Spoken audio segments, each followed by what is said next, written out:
늦추고 싶어도 그럴 수가 없습니다. 당당히 맞서야 할 한국입니다.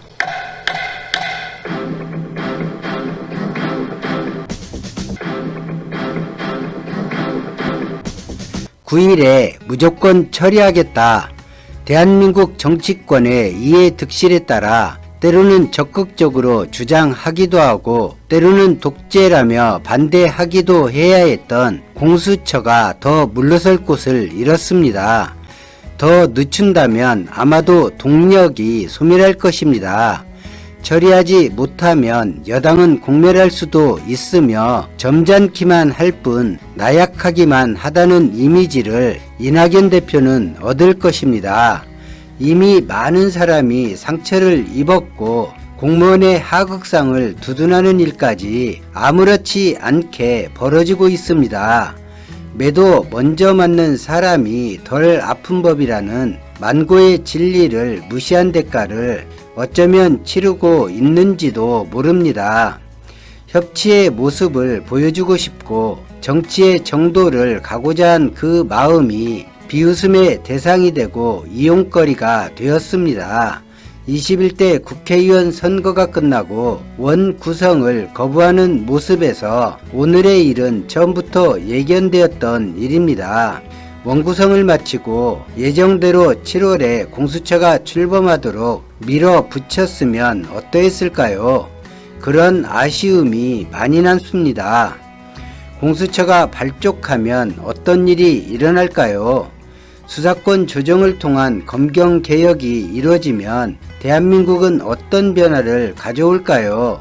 그 이야기를 해보려고 합니다. 조심하게 됩니다. 이것이 가장 큰 변화입니다. 나를 위협할 세력이 존재하지 않을 때 개인이나 조직은 교만해지고 그 교만을 당연한 권리로 받아들입니다. 5년짜리 단임인 정권도 그러한 모습을 보이는데 60세 정년이 보장된 공무원이며 인권을 구속할 모든 권한을 가진 검사 조직에 그런 교만과 오만불선이 자리 잡지 않는다면 사실 사람이 모인 집단이라 하기가 어렵겠지요. 삼권 분립이라는 제도를 두는 것도 어느 한 기관의 독주를 견제하기 위한 장치이고 공조직이든 사조직이든 감사라는 직책을 두는 것도 모두 견제를 하려는 장치입니다. 최근 윤석열 검찰총장은 국회 답변에서 법무부 지휘를 부정했습니다. 행정지도 상급부처인 법무부로부터 일정의 징계를 받지 않는 이상 국회에서 탄핵소추를 하지 않는 이상 임명권자인 대통령도 검찰총장의 임기를 보장해 주어야 합니다. 검찰총장이 물러난다 해서 검찰이 변화되는 것은 아닙니다. 특정 정치 집단에 대한 검찰 조직의 앙금만 깊게 자리 잡을 뿐입니다.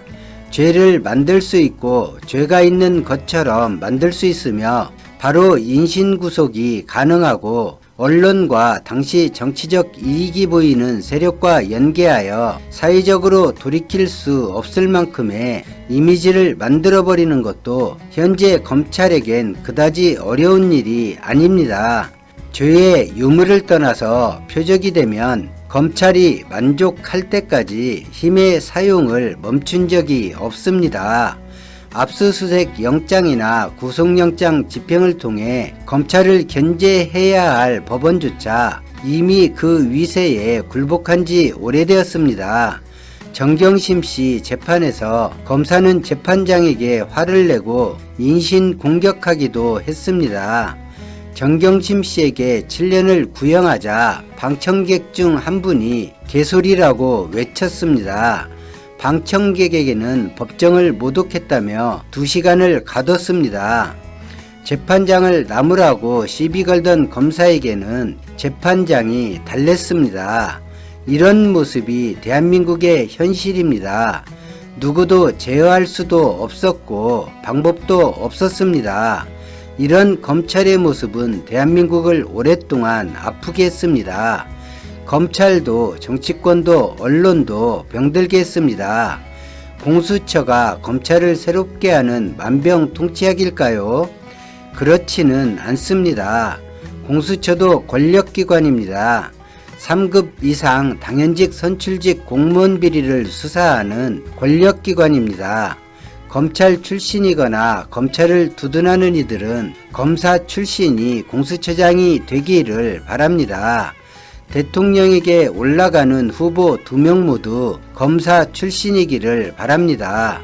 법무부 장관이나 법무부 소속 주요직급이 모두 검사 출신이었기에 노무현 대통령 때의 강금실 전 장관, 조국 전 장관, 그리고 현재 추미애 장관을 제외하고 검찰과 그다지 불협화음이 날 일이 없었습니다. 검찰 권한을 위협하지 않는 한 얼마든지 서로 가려운 곳을 긁어주는 서로의 속성을 너무나 잘 알고 한 둥지에 있다 여기고 있었습니다.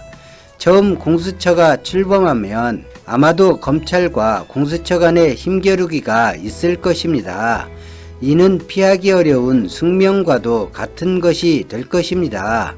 지금까지 검사는 어떤 잘못을 해도 대체로 처벌을 피했습니다. 내가 나를 처벌하게 되어 있었기에 그럴 수밖에 없었습니다.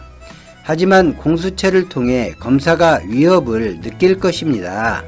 지금까지와는 다르게 검사의 일탈행위에 검찰의 판단은 아무 의미가 없어집니다. 아주 오래된 검찰의 잘못된 관행과 속성이 한순간에 변하진 않겠지만 견제받는다는 단순한 이 구조는 검사들의 업무에 대한 고소인 비고소인에 대한 근본적 자세 변화를 가져올 것입니다. 검찰 조사에 압박을 느끼고 목숨을 끊거나 회유와 협박으로 진술을 강요하고 받아내는 일은 아마도 줄어들게 될 것입니다. 그리고 대통령을 위시한 정치권과 연결고리가 사라지기 때문에 검찰이 정치에 영향을 주는 일은 거의 사라지게 될 것입니다. 시간이 지날수록 힘의 범위가 줄어듦을 느끼게 되면 조심하게 되는 것입니다. 권력의 크기는 제로섬 게임입니다. 한정된 권력의 크기를 나누는 것입니다. 공수처, 검찰, 경찰 이 세 집단이 서로 견제하고 제로섬 게임을 하면 할수록 국가엔 이익입니다.